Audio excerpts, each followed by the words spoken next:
आज हम चर्चा करने वाले हैं देवों के देव महादेव की, जिनकी पूजा सभी देवी देवता करते हैं। सभी लोग इनको गुरु बनाए हुए हैं और सभी लोग इनकी कृपा प्राप्त करते हैं। जो भी इंसान भगवान भोलेनाथ की पूजा करता है वह बहुत ही जल्दी सुखी समृद्ध होता है, निरोगी होता है और समस्त सुखों को प्राप्त करता है। तो चलिए हम इनकी चर्चा करते हैं। तो सबसे पहले हम आपको बताना चाहते हैं कि जो भी इंसान यदि भगवान भोलेनाथ को 1 लोटा जल चढ़ाता है तो उसका मन शांत रहता है। और आप कुछ भी नहीं चढ़ा सकते हैं तो 1 लोटा जल तो ज़रूर ही चढ़ा सकते हैं, क्योंकि भगवान भोलेनाथ बहुत दयालु हैं, जल्दी प्रसन्न हो जाते हैं। जो लोग अपने मन का सुख बढ़ाना चाहते हैं, मानसिक सुख चाहते हैं, तो ऐसे लोगों को 1 लोटा गंगा जल भगवान भोलेनाथ को ज़रूर चढ़ाना चाहिए, ज़रूर अभिषेक करना चाहिए। इससे भगवान भोलेनाथ मन का सुख देते हैं।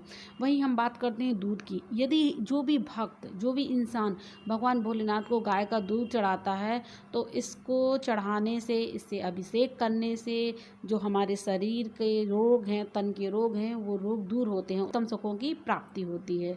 यदि कोई भी भक्त मंदार के फूल है, जिसे मंदार बोलते हैं या अकौआ भी बोलते हैं, तो इसके फूल से या इसकी माला से, जो कि बहुत सुलभ होती है, इससे अभिषेक करते हैं, इसे अर्पित करते हैं, भगवान भोलेनाथ का श्रृंगार करते हैं, तो इससे क्या होता है कि समस्त प्रकार के पाप दूर होते हैं, इंसान प्रतापी बनता है, भक्त प्रतापी बनता है, साहसी बनता है और उसकी मान सम्मान में वृद्धि होती है। इसीलिए यह जरूर अर्पित करना चाहिए। और धतूरा, जो कि जहरीला होता है, बहुत विषैला होता है, लेकिन भगवान भोलेनाथ को ये बहुत ज़्यादा पसंद होता है, तो इसका आप सफ़ेद फूल या फिर इसका जो नीला लाल फूल आता है तो आप वो फूल ज़रूर अर्पित कर सकते हैं। इससे धतूरा जब भी जो भी इंसान अर्पित करता है तो इससे सारी धन की समस्याएँ तो दूर होती ही हैं, लेकिन यदि फल को आप भोलेनाथ को अर्पित करते हैं, पूजा में शामिल करते हैं, उन्हें चढ़ाते हैं, तो हमारे तन बदन की जितनी भी नकारात्मक ऊर्जा है, हमारे विचार हैं, तो वह विचार हम इस विषैले फल में डालकर ऐसी कामना करके भगवान भोलेनाथ को हम अर्पित करते हैं, ताकि हमारे तन मन की नकारात्मक ऊर्जा दूर हो सके।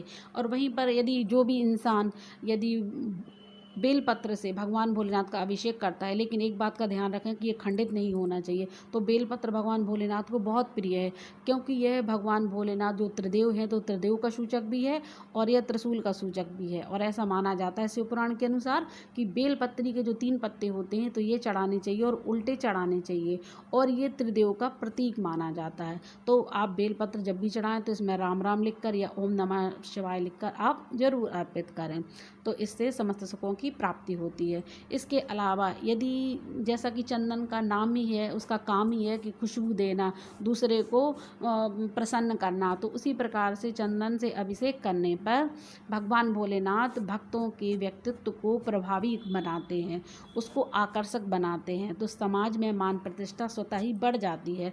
तो जब भी जो भी भक्त ऐसी कामना करते हैं मान सम्मान बढ़ाने की या अपना व्यक्तित्व निखारने की, तो ऐसे लोगों को भगवान भोलेनाथ का चंदन से अभिषेक जरूर करना चाहिए। यदि हम बात करें समी पत्र की, समी पत्र का आप भले ही एक छोटा सा पत्ता है, आप यदि भगवान भोलेनाथ को अर्पित करते हैं तो भगवान भोलेनाथ बहुत प्रसन्न होते हैं, क्योंकि समी पत्र भगवान भोलेनाथ को बहुत पसंद है और बहुत प्रिय भी है।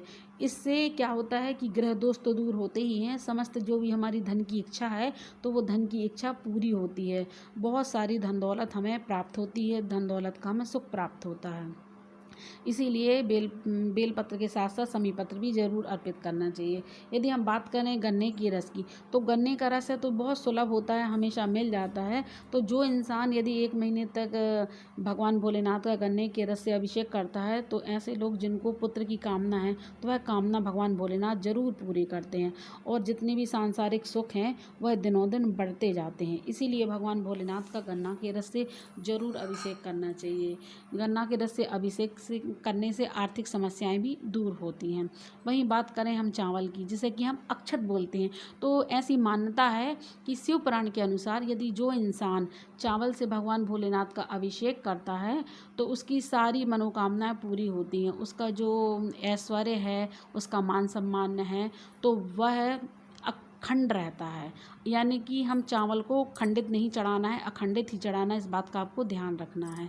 और यदि आप पका हुआ चावल यानी भात से अभिषेक करते हैं तो जो ऐश्वर्य है, सांसारिक सुख है, हर प्रकार का सुख है, राजसी यानी ठाट बाट, वह प्राप्त होता है।